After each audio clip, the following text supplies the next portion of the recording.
अस्सलाम वालेकुम एवरीवन। तेरे उकताए हुए लम्स से महसूस हुआ अब बिछड़ने का तेरा वक्त हुआ चाहता है। अजनबियत तेरे लहजे की बता देती है, तो खफा है तो नहीं होना खफा चाहता है। मेरी तोहमत न लगे तुझ पे सो मैं दूर हुआ, मुझसे बढ़कर तेरा अब कौन भला चाहता है।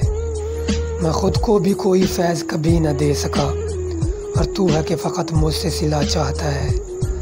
तो मुझे रोज़ मिले, मिलता रहे, मैं कहूँ या ना कहूँ दिल तो मेरा चाहता है।